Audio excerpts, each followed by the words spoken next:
Good evening and welcome to the final edition of Yes 101 Visual Radio for today, bringing you the news. I'm Mariam Ganavijaya. And I'm Sharanya Bevikrama. First, let's take a look at your headlines.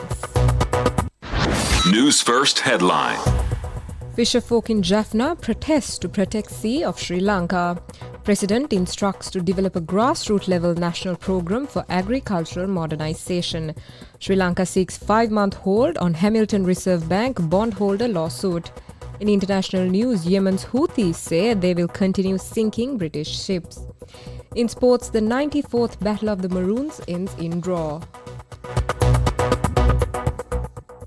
On to your lead story this evening, fisherfolk in Jaffna today took action against Indian fisherfolk entering the sea of Sri Lanka and pillaging our marine resources. Stepping away from going out to sea for fishing today, the fisherfolk went out to sea bearing black flags as a mark of protest. Fisherfolk in several areas in Tamil Nadu were not allowed to go fishing by the officials in those areas today due to the protest staged by the Sri Lankan fisherfolk. Fisheries associations in Jaffna staged this protest today, claiming that their livelihoods are severely affected by Indian fisherfolk illegally encroaching into the Sea of Sri Lanka and engaging in fishing activities there. Fisherfolk set out to sea from the Vadamachi East, Vetrilakani, Point Pedro, Palali, Madakal, Karinagar, Kites, and from the Delph Island in Jaffna to stage this protest.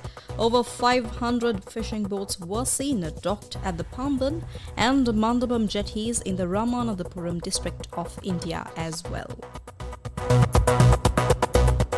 More for local news, President Ranil Wickremesinghe has directed relevant officials to develop a national program integrating public and private sectors for successful agriculture modernization initiatives.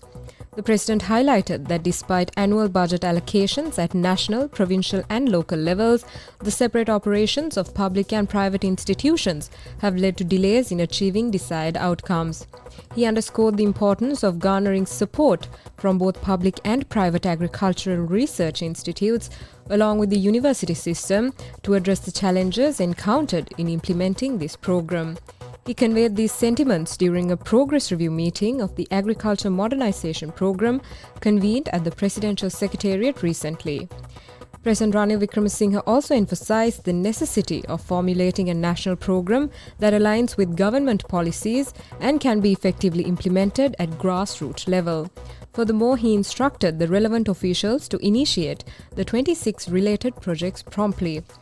The President elaborated that addressing this challenge requires a collaborative effort involving both public and private sectors, as well as small and medium-scale agricultural entrepreneurs. The President reiterates his ultimate intention to establish an agricultural export economy.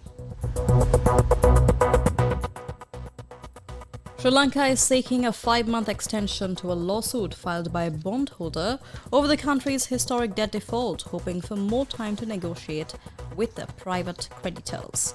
The lawsuit was filed in July 2022 by Hamilton Reserve Bank Limited, which is seeking full repayment on over $250 million of Sri Lankan dollar bonds that matured that month.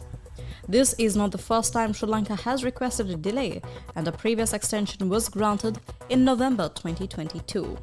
However, Bloomberg reported that Hamilton Reserve is objecting to the latest request, saying that the country has kept the bank in the dark about the negotiations despite repeated requests for information. International news. In your news overseas, Yemen's Iran-backed Houthis vowed today to continue targeting British ships in the Gulf of Aden following the sinking of US-owned vessel Rubima. The US military confirmed yesterday that the UK-owned vessel Rubima had sunk after being struck by an anti-ship ballistic missile fired by Yemeni Houthis militants on February 18. Sports news.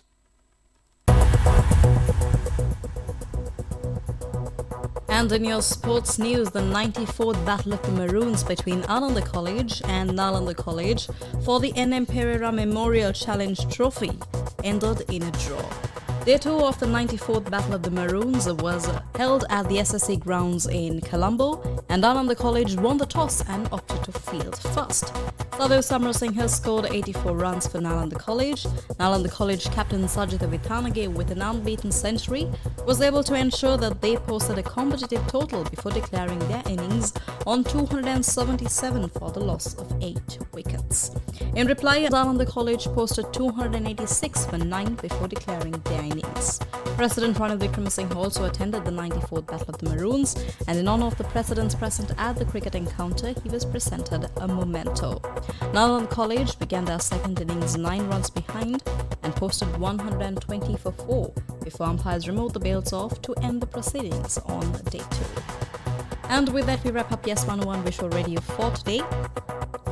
Thank you for watching.